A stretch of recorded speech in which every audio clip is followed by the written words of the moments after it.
Before we get into it, I want to give a quick insight as to what we do for this series. We take your budget and answers from a request form. In the video description, there is a link to a Google form.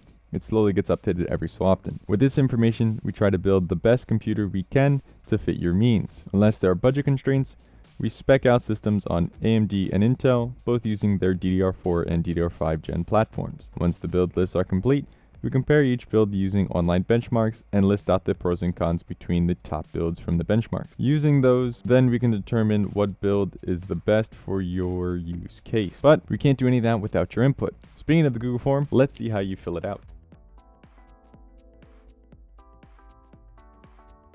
Alright, in case you forgot or you're new to the channel, let's see we fill out our budget build request form. Budgets are in USD. We do not include taxes, fees, or Windows keys unless stated otherwise. We do not share your email address, so you don't have to worry about that.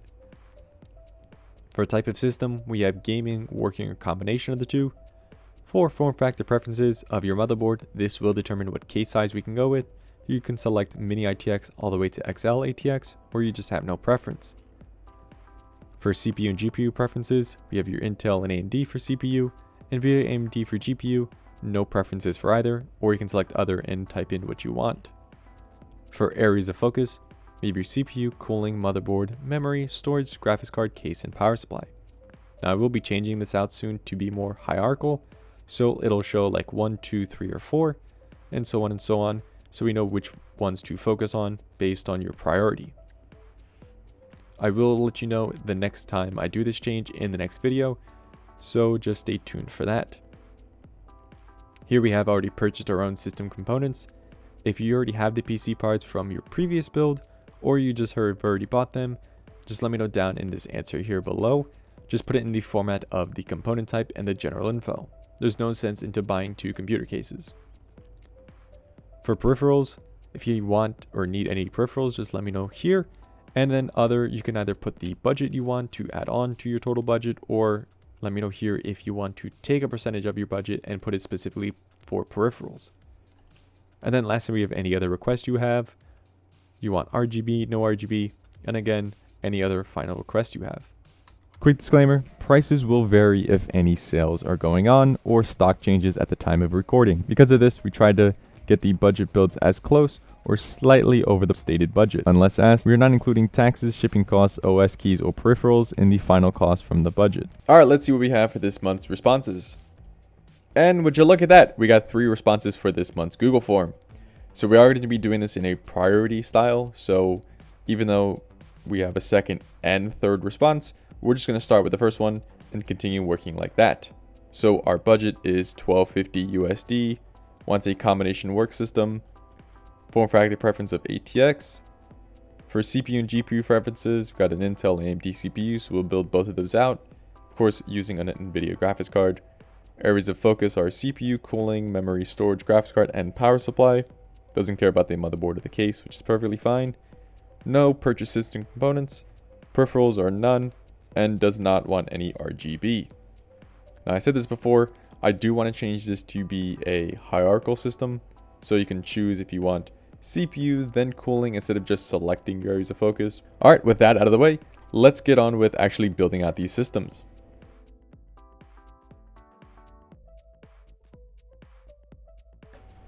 Alright, first up on the list, going a little bit out of order, we're starting with our AM5 platform. For our CPU, we went with the Ryzen 5 7600X, 6 cores, 12 threads, 4.7 GHz boosting to 5.3.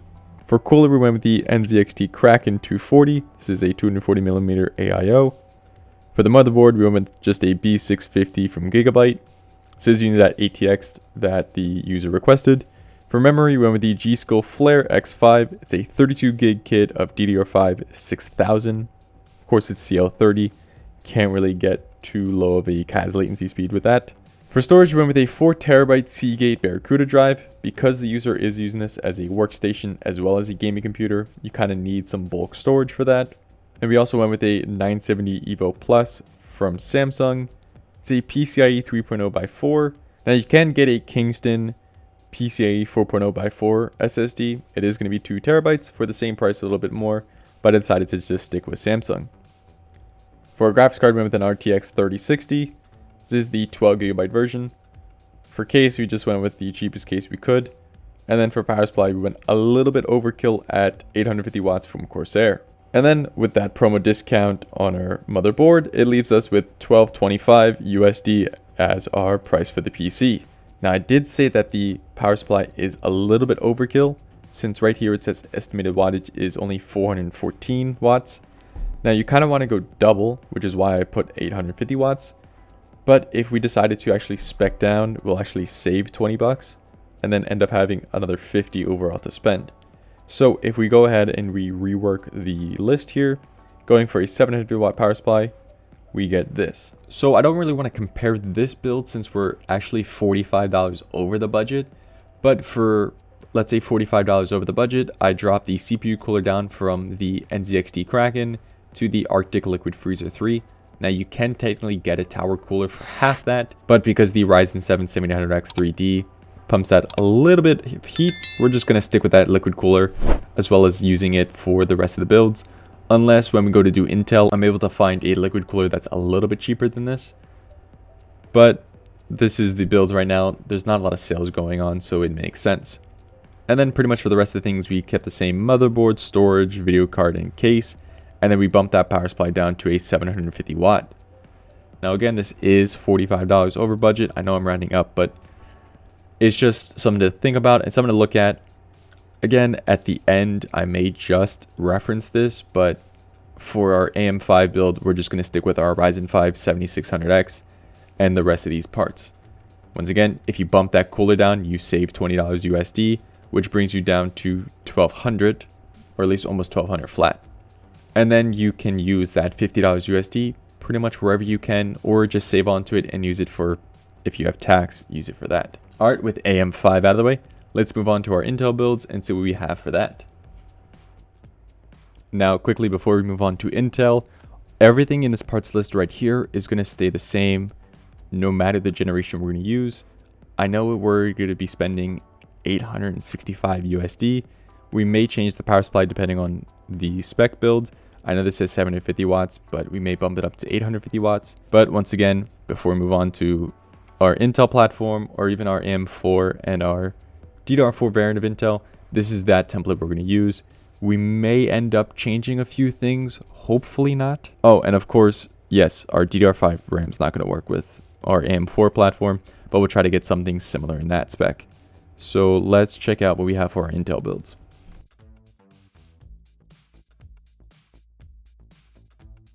And here's our LGA 1700 Intel DDR5 build. For CPU, went with the i5 13600KF. For CPU, went with the i5 13600KF, 14 cores, 20 threads, 3.5 GHz boosting to 5.1. Went with that same Arctic liquid cooler. Went with an Asus Prime B760 Plus, and then we went with the same RAM, storage, graphics card case, and power supply. Now we're sitting right around 1244 USD before tax and everything else. Now I can try to shift some of the money around to try to get a better CPU, but because we're fighting with all the different priorities of CPU cooler, the memory, the storage, the graphics card, and the power supply, it is a little bit tough to try and shift some of the budget around to other items. Now you could technically shift it for half the price again to a tower cooler, since it doesn't come with a CPU cooler, so you can't save any money on that. But that's about it. There's no way we can shift some money around to get anything else. Now, because I went a little bit over our budget for our AM5 build, I'm going to try to spend a little more, let's say $50 USD, to see if we can upgrade anything of these components. And then we can have a actual comparison test right after this. So just give me 1 second and we'll see what we got. All right, once again, going a little bit overboard, we went with the i5 14600KF. It's 14 cores, 20 threads, 3.5 GHz boosting to 5.3. And everything else stays the same. And we can get all this for $1288. All right, and we're over our budget by actually less than that AM5 build. Now we're gonna go ahead and run some comparison tests. The only things we're comparing are our CPU and our motherboard, since those are the only two differences across the different builds. Motherboards we'll tackle later on when we cover the previous generation builds. So let's go ahead and actually compare our CPUs across the board.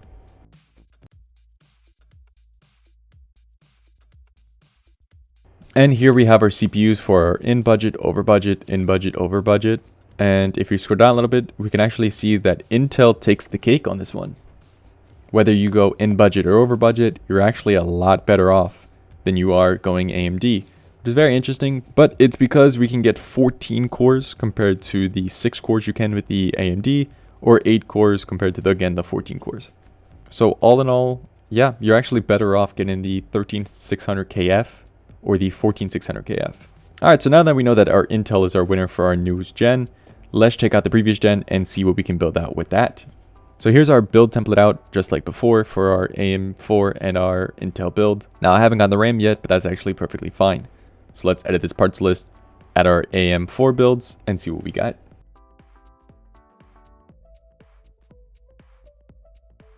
Starting out with our first AM4 build, we went with the Ryzen 9 5900X. It's 12 cores, 24 threads, 3.7 GHz boosting to 4.8. The same CPU cooler from before. We went with the ASRock B550. It's again that AM4 motherboard on that ATX platform. For memory, we went with the G-Skill Ripjaws 5. It's a 32 gig kit of DDR4 3600 CL16. And then the same storage, video card case, and power supply as before. And we're actually sitting right around 44-43 USD under budget. Now, funnily enough, I did try to rework this thing to see if we can actually put some money anywhere else. You can sprinkle some dollars here and there. Like you can spend $10-20 more, get an 850 watt power supply for down the road. Unfortunately, you can't get more RAM. You can probably get a different configuration using that $40 extra. All right, DDR4 2x32 130, and we're only $7 over budget if we go for this specific Corsair Vengeance kit of RAM. So honestly, that really is the only difference between these two builds. It's just the RAM. So user, it's up to you if you want to spend a little bit more for 64 gigabytes of DDR4 RAM. But I mean, that's pretty much it for now. We can actually move on to Intel using the 32 gig kit of G-Skill Ripjaws 5 RAM from before. And then let's see what we can build out for that.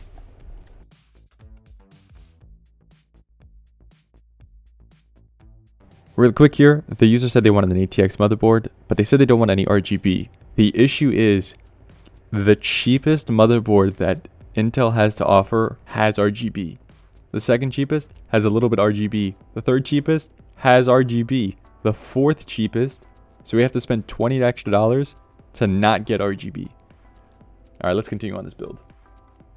And here we have our LGA 1700 DDR4 build. Once again, we have the i5 13600KF that we saw in our DDR5 build.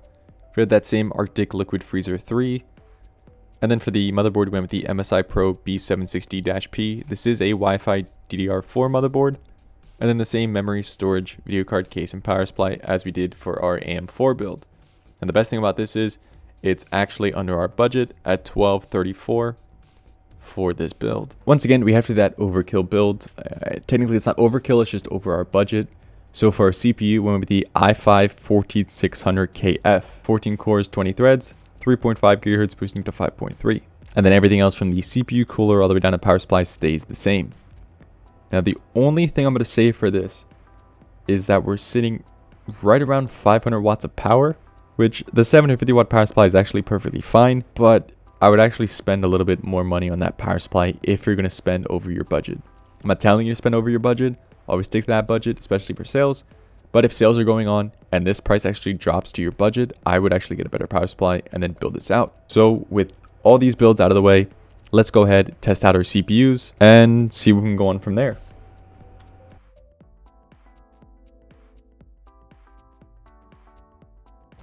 All right, here we have all of our CPUs. The Ryzen 9 5900X is on both the budget build and the over budget build. Here's our under budget build and our over budget build. The 5900X is actually quite there with the 14600KF, especially since you can get the Ryzen 9 5900X under budget, or at least at budget. So the point for this one's going to go for the Ryzen 9 5900X. And because it's only 0.8% different, there's no sense into actually going for this overkill build. So for this build, it's the AMD build. And funnily enough, the previous one is the Intel build. All right, now that we know that our Ryzen 9 5900X build is our winner for our DDR4 platform, Let's go ahead and compare it to our DDR5 LGA 1700 platform, and then we can move on to actual testing. Strictly covering our in-budget builds only, we have the Ryzen 9 5900X on AM4 and DDR4 versus the i5 13600KF on our LGA 1700 DDR5 build. Now there is only a 3.3% difference in CPU, but if you look at the single thread rating, it's a 16% difference in the Ryzen 9 5900X and the i5 13600KF. There is a 2000 CPU mark score difference between the Ryzen 9 5900X and the i5 13600KF. Your best thing to do is to go for the DDR5 Intel build. You're on a newer platform, faster RAM, and you still get the same thing that you do with the DDR4 platform.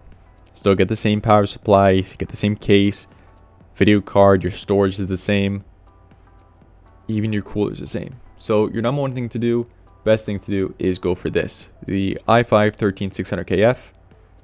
But the number one thing is when you click on combined, you also want to see the gaming performance.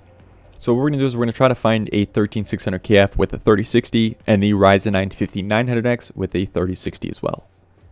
The issue is going to be trying to find, like they have 32 gigabytes of RAM, but most of the time testing you'll only find on YouTube is the best you can. It's not going to be a full front comparison test, but we'll see if we can find the same games. Maybe someone's testing these two on the same games and we'll have it, but let's check out our CPU testing in actual gaming, and then we can finalize our winner with that.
Now we can see that the i5 13600KF is actually a little bit better than the Ryzen 9 5900X. Now even though they were using an RTX 3090, the i5 13600KF is still going to be our winner with that RTX 3060, as the performance is going to kind of scale with the graphics card. Now let's check out some more gaming and see what we get down from there.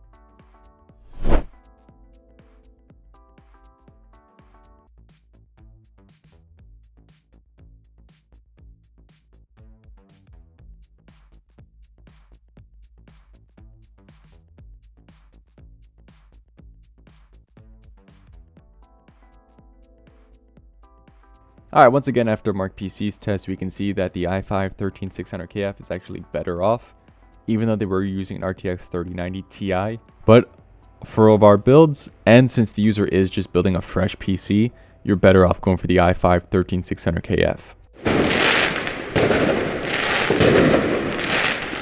Thank you so much for watching. Don't forget to fill out that Google form. Consider subscribing if you like these types of videos. Like if you like, dislike if you dislike it, and I'll see you all in the next one.